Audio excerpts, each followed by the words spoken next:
Deep Dive Film School makes no claim of ownership of the film footage used in this episode. The film footage is owned entirely by the copyright holders. Also, we're going to spoil the hell out of this movie, so this is your warning. Welcome to Deep Dive Film School! This week, we end out our Courtroom Cinema Festival with Steven Spielberg's 1997 film, Amistad. Let's dive on in.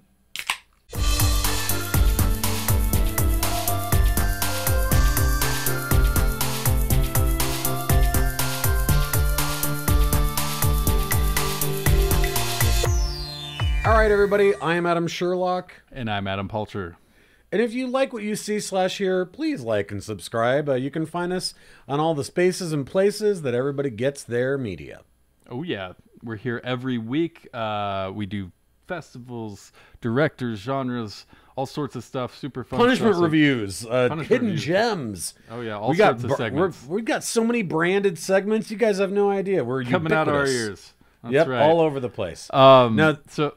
We've decided to kind of end out this festival, right? And yeah, with probably the most epic one, I think, out of the festival from a filmmaking perspective, I guess. Oh, yeah. I think that, because for the most part, when you say like courtroom drama or courtroom cinema, so much of it is contained within that courtroom. And you could go to other things like A Time to Kill or something like that, where it goes outside of the courtroom more and gets more of the story there.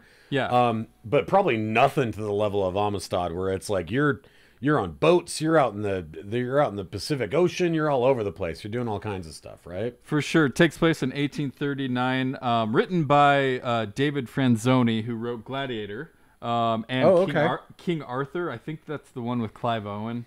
And then weirdly, Jumpin' Jack Flash he wrote. So, again, Whoopi Goldberg comes back into the conversation. Maybe that's how he knows good old Steven Spielberg, a young up and coming director that I've heard a lot of good stuff about. So yeah, I think he's gonna do great things. Yeah, we've got Jimon Hinsu, Matthew McConaughey, Anthony Hopkins, Morgan Freeman, Stellan Skarsgård, Anna Paquin slightly in this, and then Chiwetel Ejiofor, which is his first movie as well. That's crazy. So yeah.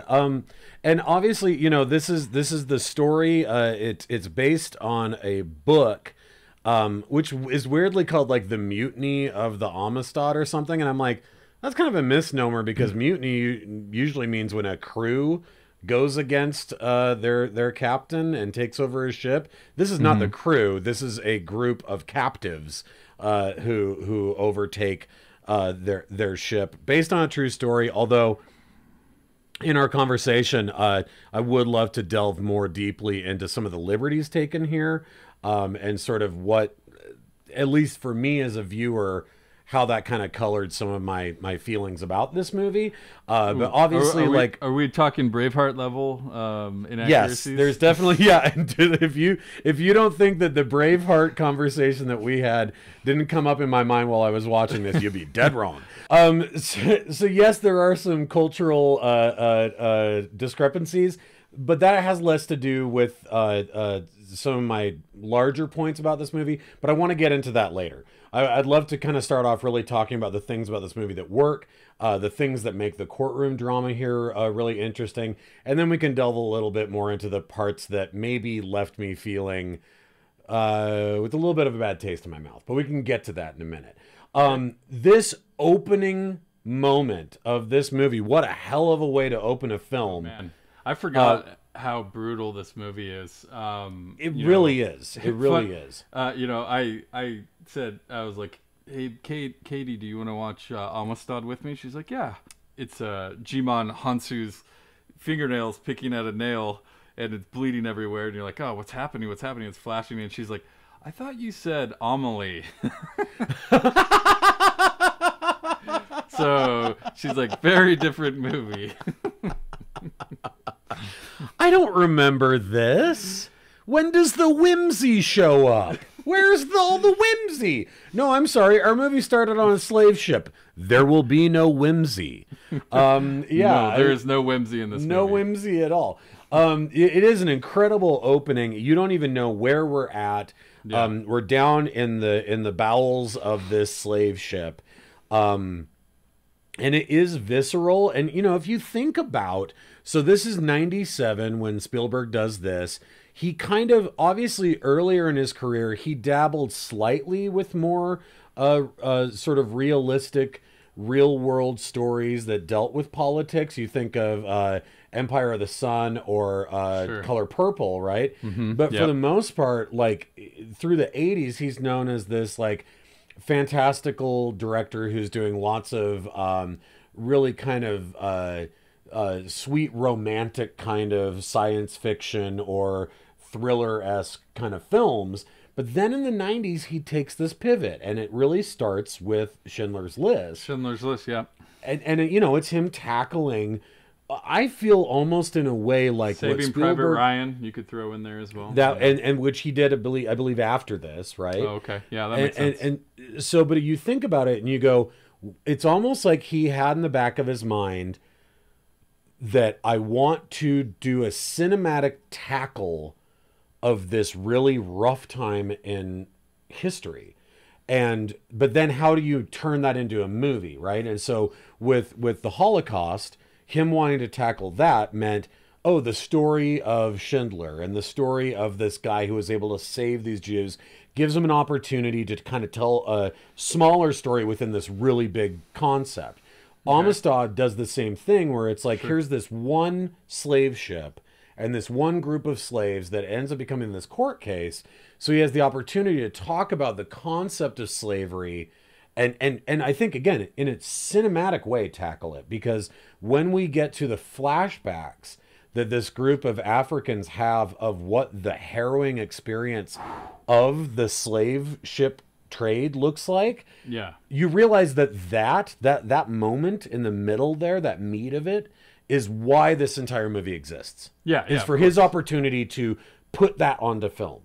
And I think in the case of Schindler's List, overall, it plays a little bit bigger as part of that. Whereas with the Amistad, it's interesting because that story, by the time we get to America, most of the slave trade has stopped, right? And so it's kind of this later story for him to hinge that cinematic world on to tell this courtroom drama, which I think is very interesting.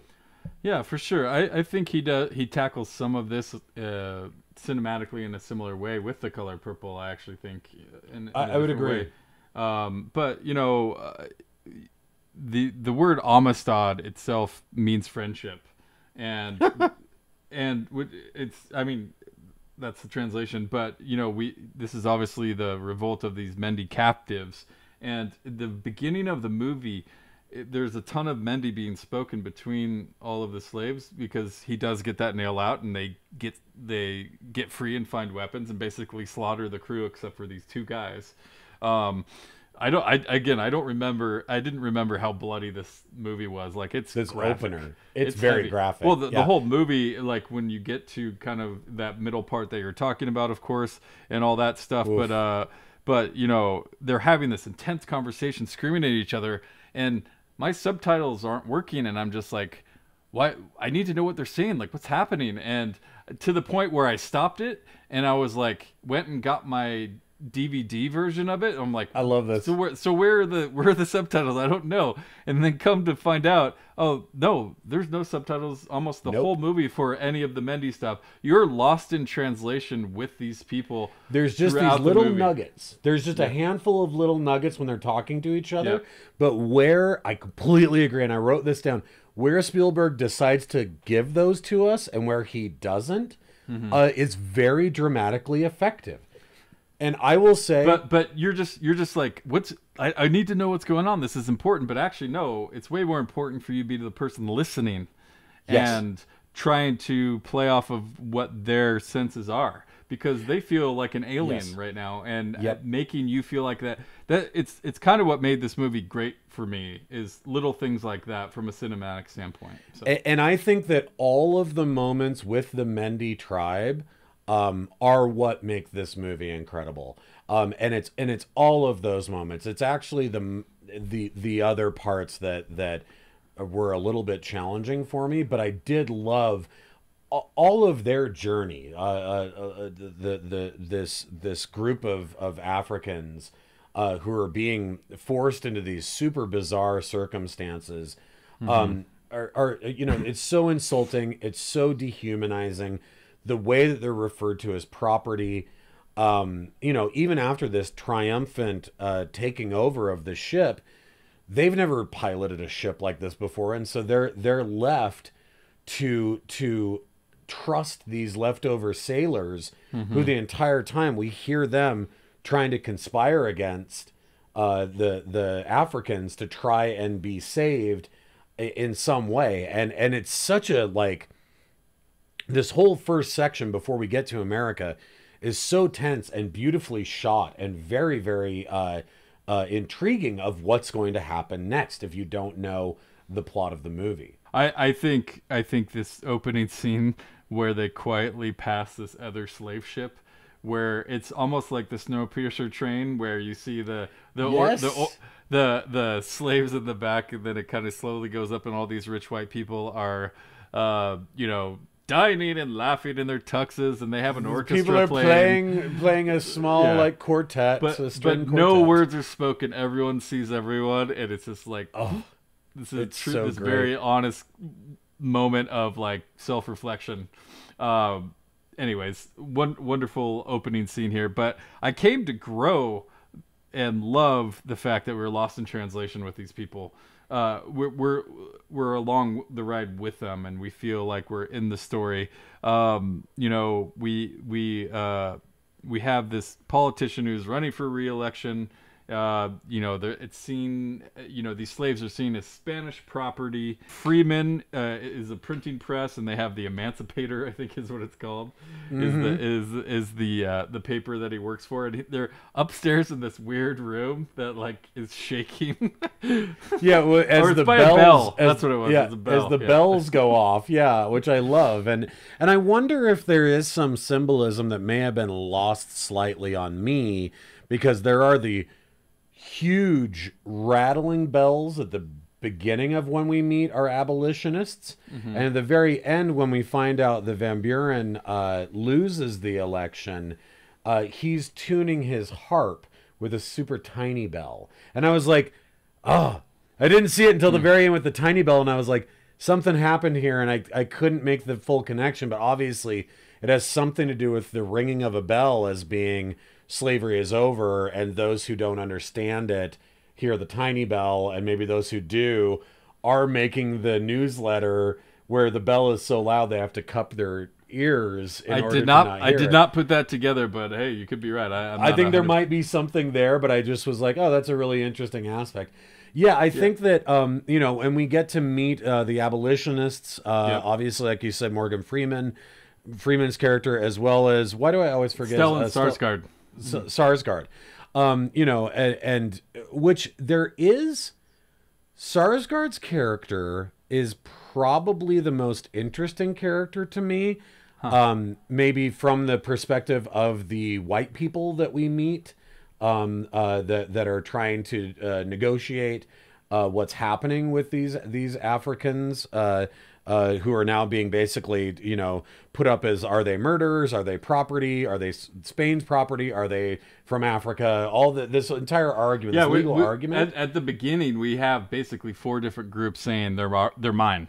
Right. Like and these abolitionists who are technically our heroes, right? Are legal heroes here. Sure. But Skarsgård's character is the most interesting to me, because later in this argument that he has within the coach with Morgan Freeman's character, he makes the point that it's possible that the Africans could be more useful to their cause if they were tried and executed for the murder of the Spaniards.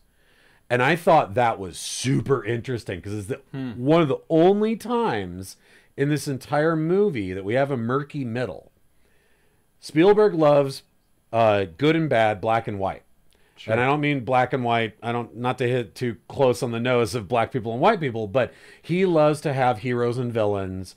Clear delineation, yeah. The only other time Spielberg's ever gotten really close to having a murky middle is probably Munich, which I found to be one of his more interesting films. Not a better film of his. There's definitely movies of his I like more. But when it comes to talking about politics and real human history, Even Lincoln falls short. Even Lincoln, he likes to put too many people on pedestals and doesn't like the murky middle. That's what I love about Sarsgaard's character. Well, I think McConaughey's character of Baldwin, I think he has a little bit of a murky middle too. Maybe not by the end, but I think at the beginning, he calls them livestock and sees them as this is a property case. It's as simple as that. I can win this. It's almost too logical to have this, but it's that's fair. He does a little bit, but I mean, God, I wish there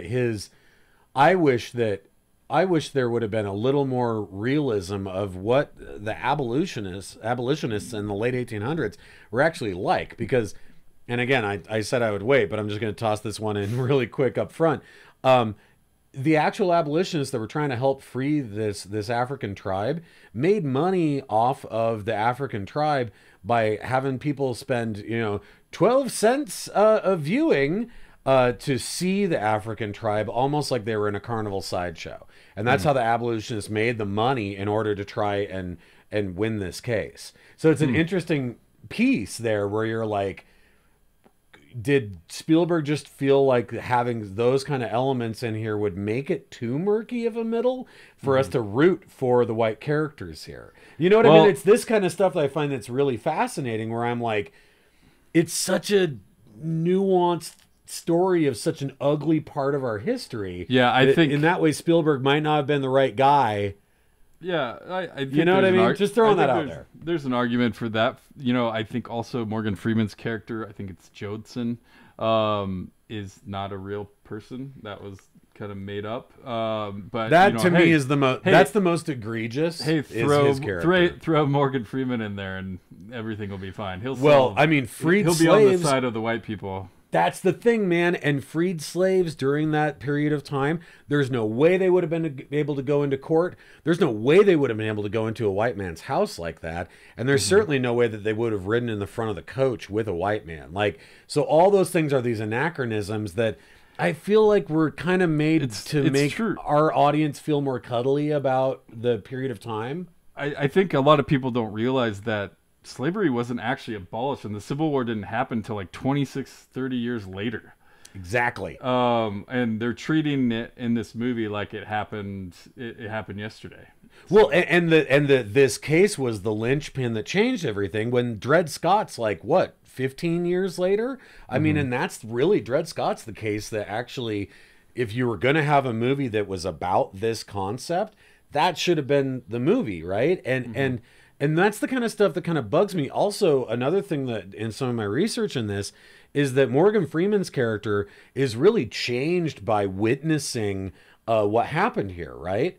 With this group of when he goes into the slave ship to kind of investigate, he gets a reality check for sure. For sure. I think that's a super effective scene, actually. Even though his character is made up, but yeah, I think that was handled really well. I agree, and that's a super pivotal, important scene to have. I guess the liberties I feel like that were taken, though, was the fact, as you said, he wasn't an actual person in this reality. He's this amalgam of lots of freed slaves in New England at the time. But the other problem there, too, or not problem, but another observation, I would say, is that freed slaves that were living in New England at the time that the Amistad case took place, they were actually pissed. Because they were like, oh, these guys right now, their case gets to go all the way to the Supreme Court, and they're decided that their freedom is worth something. That never happened to me. That never happened to my grandparents. That never happened to my great-grandparents. Like, what about our justice? What about our liberty, right? And so they actually, more often than not, those freed slaves that were living in that city during that time were resentful of the Amistad crew, because they felt like they got attention paid to them that was never paid to me or my family. I could see their argument, and it makes perfect sense. Baldwin in this movie, McConaughey's character makes the argument too that like you can't be a slave unless you're born on a plantation, and I was like, okay, but like, but like do you realize that the argument you're making in and of itself is a super fucked up thing? And I think that it completely is, but like, where was that argument for all these other people? Exactly. Right. And I think that those are pieces that all these years later watching it are the things that stand out pretty loudly to me, which is again why I say when the movie is at its interesting is when we are staying with our tribe and the conversations are happening internally there. Yeah, I agree. Cinque, starts wanting to be able to communicate, realizes that Baldwin is there to help them, not hurt them. This whole conversation about the dung scraper is so much fun. Those little bits of subtitle we get there where he's like, he's a dung scraper. And he's like, well, maybe a dung scraper is what we need right now. And then when they're in the courtroom for the first time and he leans to his friend and he's like, oh no, I think the dung scraper speaks for us. That stuff is fantastic. I love that. For sure. Well, and just learning how to communicate, finding out where he's from. And then once, we have this kind of crappy, which is kind of funny because he's the stuttering lawyer in My Cousin Vinny that we talked about a few weeks ago. I love that. I know. He's a translator here, and he is terrible. And he has no idea what he's doing. No idea what they said saying. they had to go away, and you're like, no, they just went away and said something, so you're sure that's what it means. That's fantastic. I also, even though it's probably very unrealistic, but man, it's a fun moment in an otherwise super heavy movie. But I love when Matthew McConaughey, they're both trying to talk to each other, and we get his subtitles, and he's like, I need to tell him where I'm from. He's like, I need you to tell me where you're from. And he's like, no, you go. I'm sorry. And they're not speaking the same language, but they're literally talking to each other, and they're both unaware. Yeah, that's super fun. Those kinds of moments are what make this, sort of illuminate in this way that's fantastic. It's kind of weird movie with the translator, being totally useless this first time. It's kind of weird to inject humor into this movie because that's really the only time where they really do that. It is weird, but I guess it's. I mean, if you go all the way back to Shakespeare, even something like Titus Andronicus has humor in it. He understood like, oh, my movie's full of revenge and cannibalism. I better have a couple jokes, right? So it's like they've always known this. You gotta lighten the mood a little bit. Yeah. But that's realize that. Did you realize that Kobayashi is the prosecutor here? Pete Postlethwaite. That's right. I love that guy. Yeah, no, he's so young here. He looks so young, doesn't he? Yeah. How does he even look 10 years older in Usual Suspects, which has got to be 98, right? It's got to be the next year. And yet, or right around maybe the same year. But I love that I'm like, oh my God, Pete Postlethwaite, he looks so young. No, he's maybe awesome. It's the wig. I don't know, but he's awesome as always. I also love, talking about good things that did work in this movie is Sir Anthony Hopkins here, being John Quincy Adams. Even though his imitation of John Quincy Adams is kind of like, I don't know. Yeah, his colonial accent's kind of just a British accent. Yeah, it is. I completely but again, thought that too. But he's amazing, and his character, where we get introduced, and he's kind of looks like he's sleeping on the Senate floor, but he's listening to every word. Such a great moment. It's a great reveal for his character, and then later we get an amazing scene from him as well. That is kind of the pinnacle. Well, we know. I mean, again, you just go. This is, of course, he's going to come back and be the one that like gives the speech. Yeah, they kind of tease it, and he says, aim lower, and that's when they hire Baldwin. That's when they hire Matthew McConaughey's character. Yeah, it's great. It's a great little thing there. But, I think Baldwin, too, doesn't realize at first, he's treating this like a property case, and I don't think he realizes that what he's taking on here at first. And, he ends up getting socked in the face. After I think he has a breakthrough in one of the days in court, and exactly, He's like, "What was that for? What did I do?" He's like, "Well, you took the case." It's part well, of the and job. he actually has one of the best. He has one of the best lines early on where the abolitionists, specifically Sarsgaard's character, he says, he like references Jesus or something, and this is that same thing where it's like, that they could be this, for this case, like Christ was, and McConaughey's like, yeah, but Jesus lost. Like, they killed him. He lost, right? And I was like, oh, that's such a good line. Like, there are these amazing lines in there, and I don't want to discount how well written and well directed these courtroom scenes are, or the scenes with our protagonists, the abolitionists, and all those characters. I think that they serve the purpose for the film.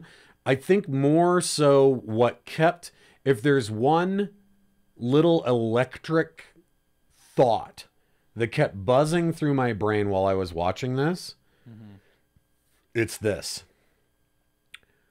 Why is it in movies about America's darkest period of time, why is it necessary that those Hollywood versions of it need to show good white people saving black people from bad white people? Why do we always need to do that, right? Why is it always need to be that we need to save our audience from feeling shitty by having people like Matthew McConaughey to identify with, so that we don't identify with Pete Postlewaite, right? Like that's always the out. And I'm like, we could have had this riveting, amazing movie that's about this tribe being captured and overcoming their odds and staying with them and seeing this story through their eyes, instead of needing to leave them to have sort of our white surrogate to let us off the hook, I guess, or I don't know what, but always giving us that lens of white saviordom to see this through. He does the same thing in Time to Kill, honestly. He does. He completely does. I don't really have an answer to it, though. I don't either, and that was what kept kind of cropping up in my head, is that Cinque is such an incredible, powerful character, but we only learn important things about him because white characters ask him questions, right? And then we get this uplifting they have to music, like, whoa, and like he says something about a lion, and I'm like, shit, man, I want to see that stuff. Yeah, I don't want to just see Matthew McConaughey reacting to it. And technically, the only reason they're able to understand Cinque is because of Kai, Chiwetel's character, right? He becomes the translator that actually knows what he's talking about. I do love how he goes around the city counting in Mende 1 to 10. He hears it. Yep. In Mende. I love that. Yeah. Anyways, but they want him to speak at trial, but we get Cinque's background, and there's this story that kind of made him famous where he killed a tiger with a rock and all this stuff. And we get kind of some of his background, what he why he's important to all these guys, why they look up to him. Right. So, and then of course we get the real history of how they got here. And that middle part, I think this movie is worth being made and being watched because of that middle section. And I bet all these years later, with how either well or poorly or whatever it's aged. I mean, there are people who really like this movie, and there are people who think that it's way too maudlin and saccharine and kind of just a little too fluffy and feel good for a movie that's about what it's about. Once Kai, though, starts getting to the meat of what really happened here, it breaks the story in the movie wide open, right? Totally. We get everything of their terrible, horrible past.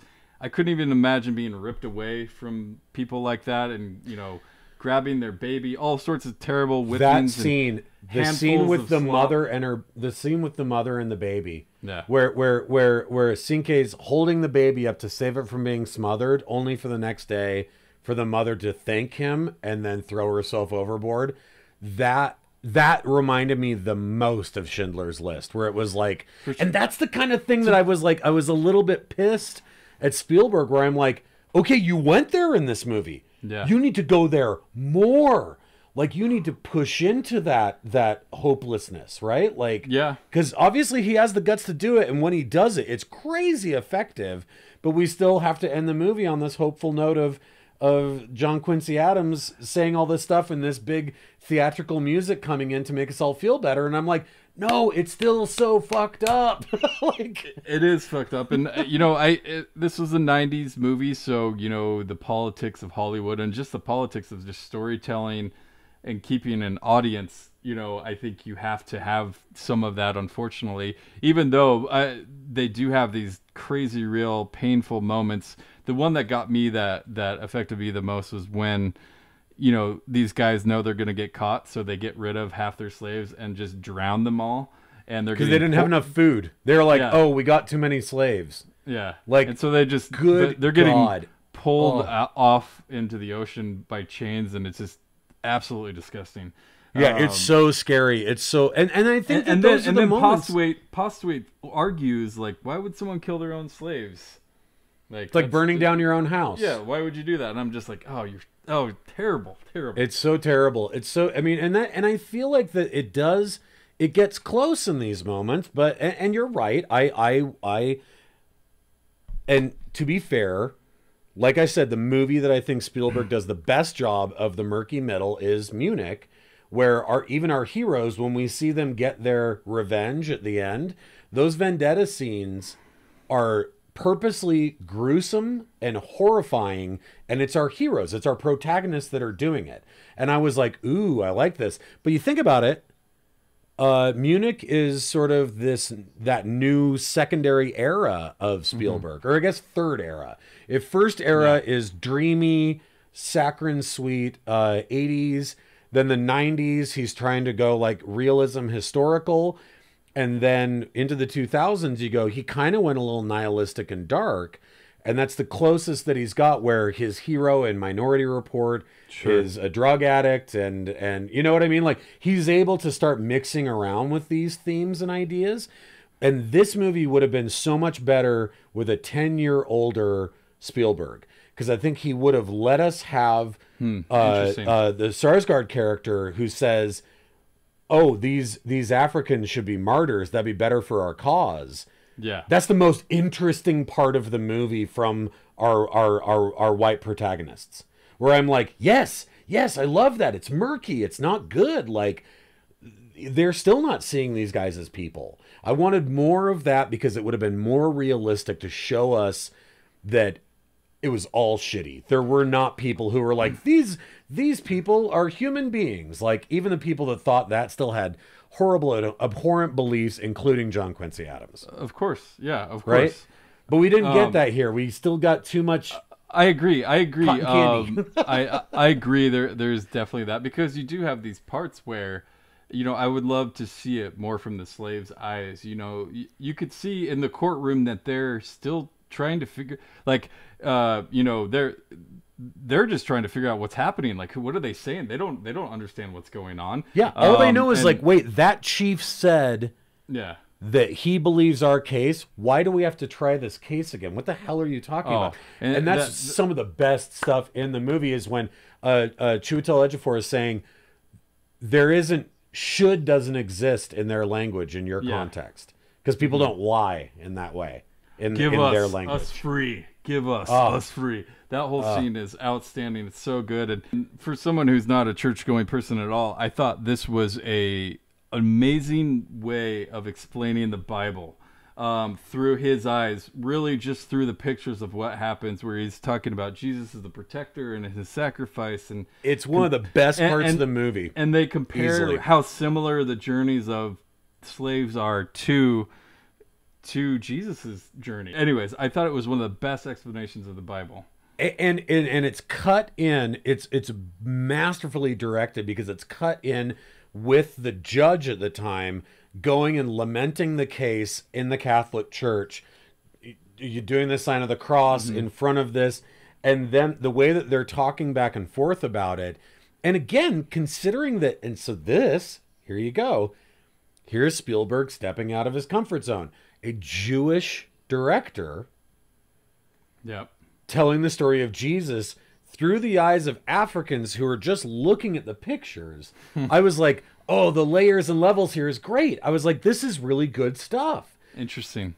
But then it again, it has a tin ear when it comes back to what I see as this very sort of cozy middle spot for an American audience of a white saviorism to try and kind of blanket us from like how fucked up this actually all was, with the exception of these super hard hitting moments in the middle.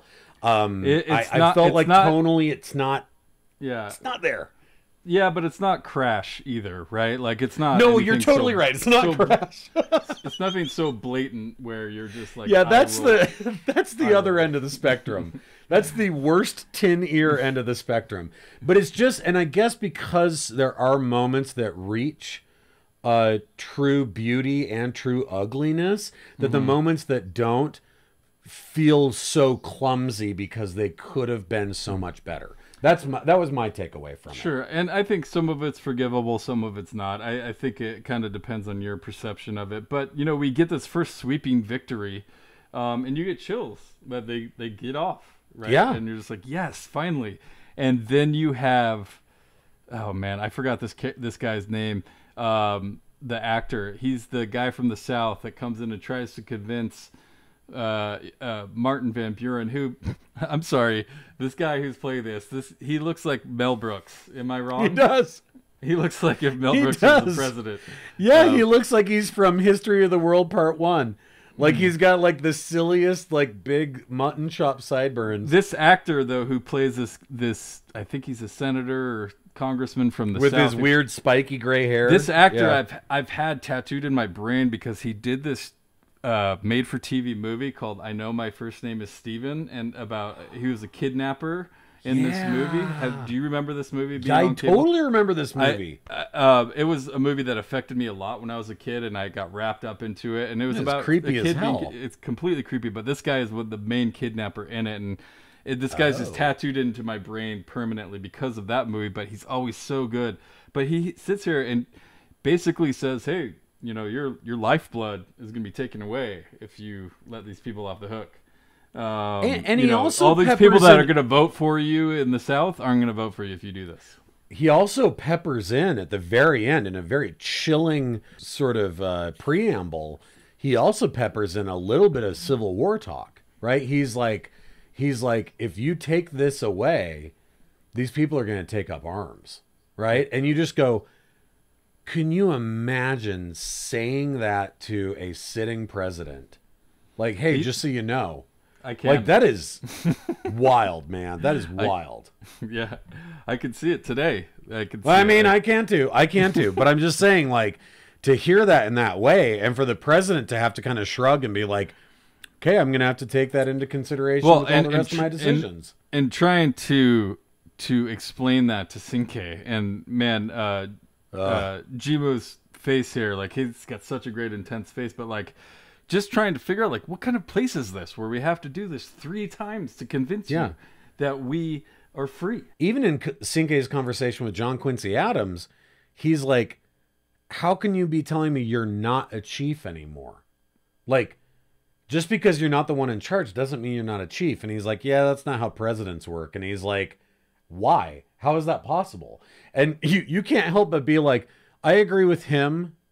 I don't agree with these guys. I agree with Cinque. I want to go live where Cinque lives. Like that seems. Now, of course, he doesn't have a home to go back to. That's one of the sort of end caps of the movie, you know, in our big sweeping epic of them being freed. And it's so sad to be like, oh, his family's gone, his town is destroyed, and all of his friends and family members are slaves. To prove your point a little more, from the white angel coming down to save all the black people, and this is also, I think, a trope for the courtroom drama type of movies, is it happens in A Few Good Men for sure. I know it happens in Primal Fear as well, but it's the "I'm all you've got" speech, right? Yeah. You wouldn't be anywhere if it wasn't for me. Like, you might not like me, taking but ownership this is it. of like, hey, like, where would you be without me? Like, really, like sitting on your high horse in these moments, and which you have to say, you know what you shouldn't say as a white man to a guy who's been kidnapped from Africa and brought to America to be a slave? Where would you be without me? Well, home, asshole. That's where I'd be. I wouldn't be here being called property and cattle. That's where I'd be. I'd be at home. So it is, and those are kind of the big, like, yeah, again, those are the biggest bells in the movie, I think, are for sure. And I could see that kind of ending up back around the movie here, where we do finally get, the thing that we've been teased through the whole movie. They keep going to John Quincy Adams for advice. He keep giving him little nuggets, but he's not down. He doesn't aim low. He doesn't want to. Yeah, aim low. My other favorite one is whoever tells the best story wins.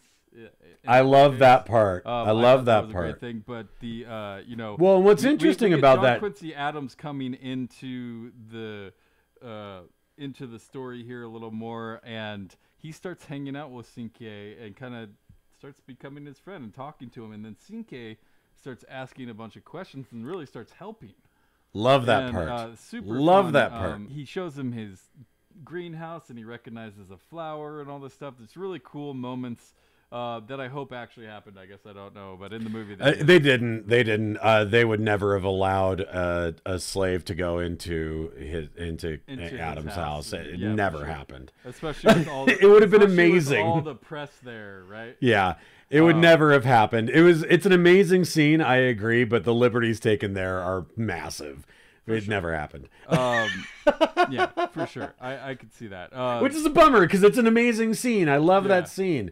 I love him asking all the questions where John Quincy Adams is like, that's a good point, right? Well, and then we get the final kind of deliberation from John Quincy Adams, this long opening argument with, I think we're on the Supreme Court at this point.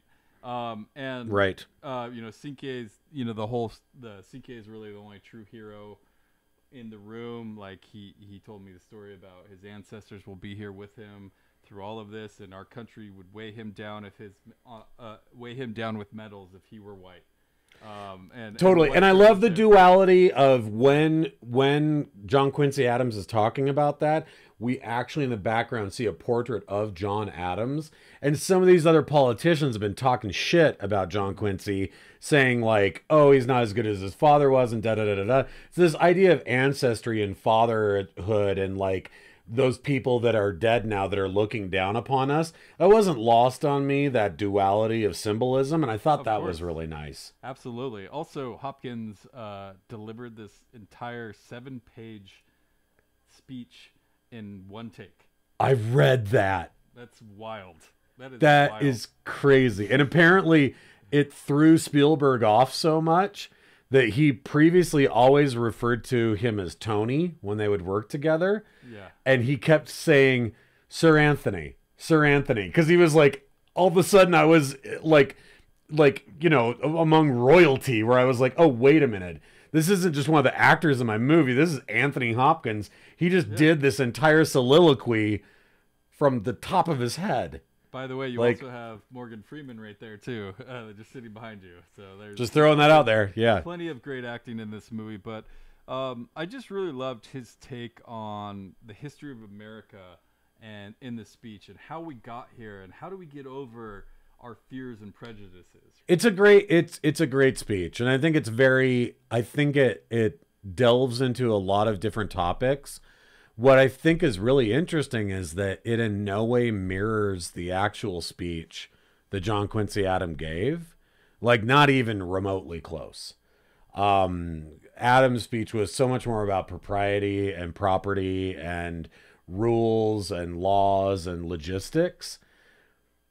And I guess that's the thing, is at the end of the day, it's like, but it doesn't matter because the speech that Anthony Hopkins gives in this, 50%, 60% fictional recounting is what we needed to hear and what's really interesting.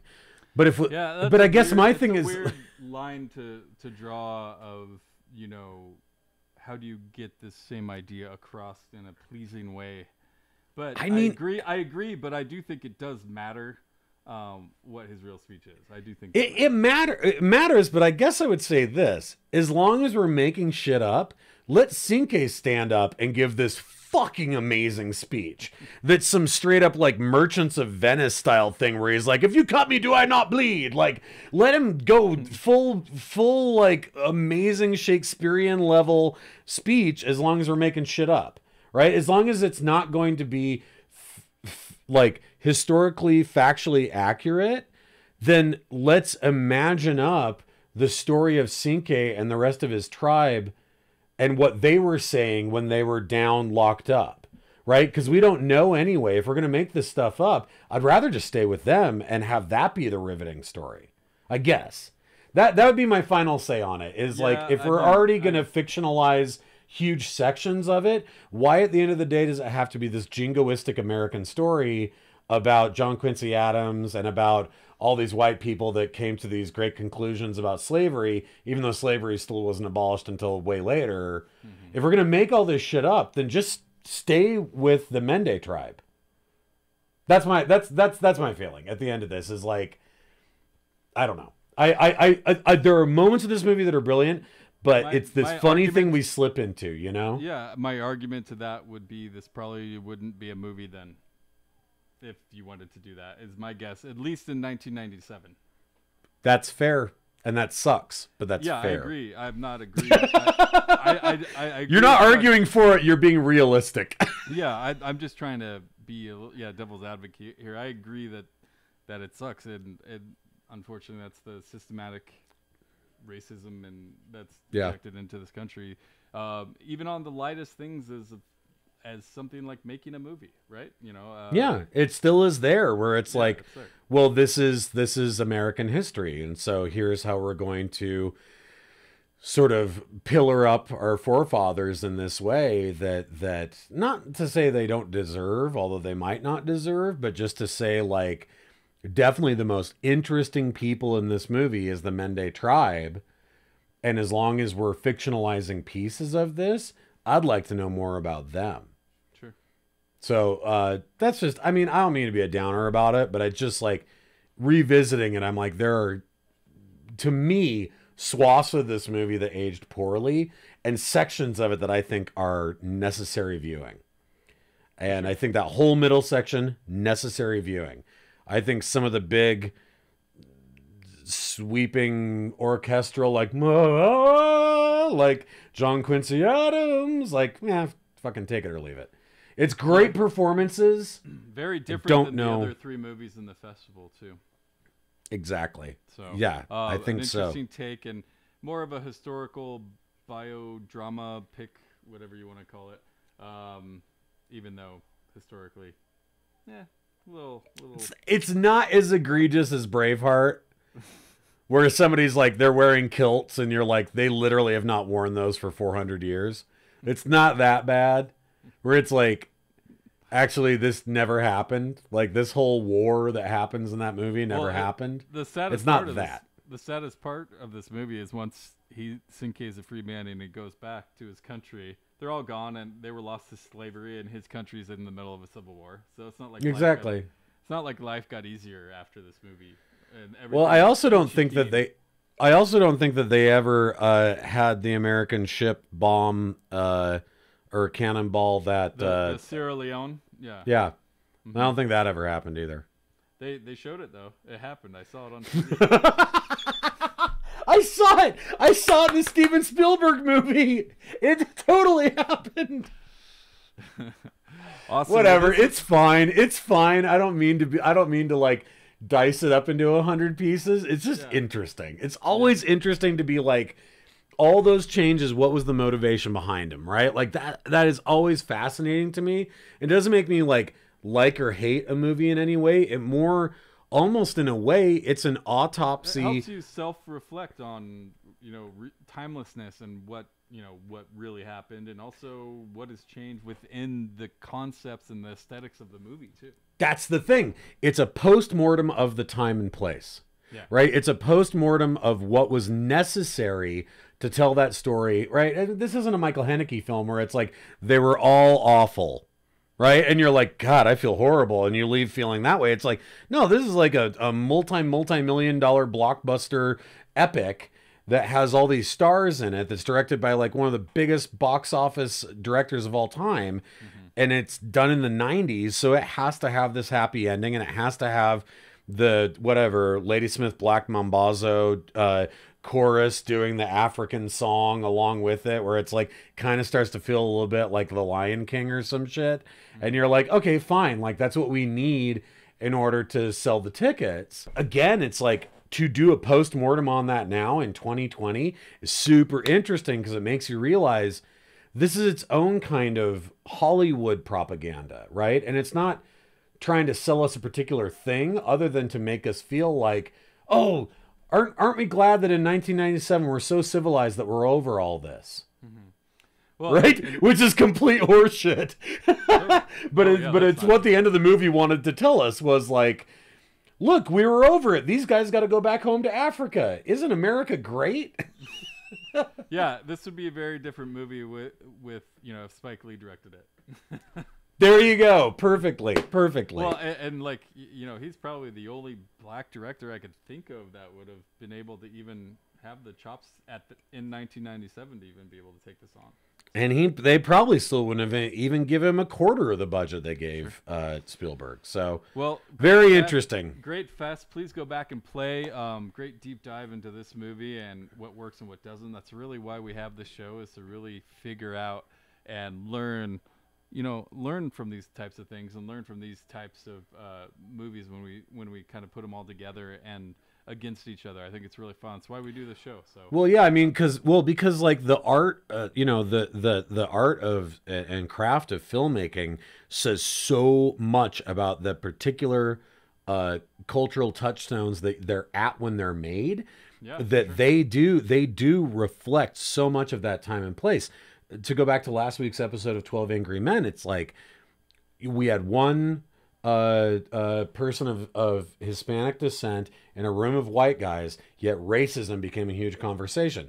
When it was remade in 97, almost half of the jury was black, right? And so you go, even that cuts both ways. I would love to see a remake of 12 Angry Men now, because you probably have a couple of women in there too. You have to be like 12 Angry People or something, and you'd have to have a whole new level, new echelon of politics. I think it definitely, like, I think it captures, like, it gives you time to reflect not only on the movie, but the time it was made, like you're saying, and see and kind of measure how far have we actually gotten. And in some ways it is far, in some ways it's not at all. So, well, yeah, I mean, you think about Amistad, that's 6 years after the Rodney King riots. Whoa. Right? And it's well, let's see, 3 years after the O.J. Simpson trial. Right? And so you think about the race relations and how they reverberated across America during the 90s. And so Amistad was Spielberg's attempt to be like, look how far we've come. But now you go 2020 and you're like, what do you mean how far? How far meaning fucking what? Right? And so it is so interesting to see. It's almost these idealistic ideas of what this country could be and what some people wish it was. And it's very fascinating stuff. Well, thank you for watching. Please like and subscribe. Play along if you haven't. Go watch the playlist. Do all that stuff. We love you guys. Hit us up on all the places and spaces. Places Instagram, and spaces. Facebook, all that stuff. Yep. Next week we'll be back with our hidden gem of Primal Fear to end out the festival. I can't wait. Thank you so much for watching, you guys. We'll see you next week. See you.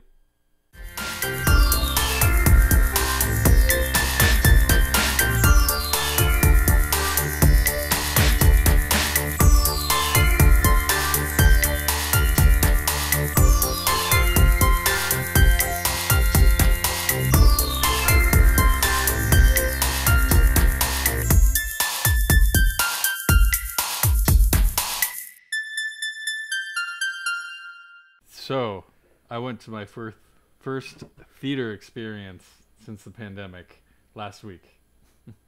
You did? Yeah. It was You went into a movie theater. I did. And that sounds terrifying to me. Well, until you go one Sunday morning, perfect time to go to a movie. Okay. Secondly, there was one other person in the theater, so we basically had a private screening. So, well, that's kind of cool. What did you see? Tenet, of course. Oh yeah. That was a must for the theater for me, just because I'm such a Nolan head. But holy shit. Whoa, what a movie. Really? It's like if Memento and Inception had a baby. And like and he pulls it off, and like I'm watching it being like, I don't even know how the fuck you shoot that. Like how do you even plan for that? Like it's so wild. Because there's tons of a lot of it's practical effects in terms of like stunts and things like that, right? Like yeah, all the of explosions. It. I mean, that's his thing, right? He crashes an airplane. Isn't that one of the things he does in it? Like, yep. And it's like a real stunt where apparently I read this that the accountants did the numbers and they were like, actually, it'll cost you less money to crash a real plane than to do it CGI. Like budget-wise, it would cost less to crash a real plane. That is funny. I didn't hear that, but yeah, I love that. Yeah, I mean, you think of The Dark Knight where he flips that big truck over. That was real. That really totally. Like, well, or Dark Knight Rises with all the airplane and the going down to the other airplane and all that crazy stuff. Wild. Like just wow, that's his thing. But no, fantastic movie though. So good. Private screening. So it was you and who? My family.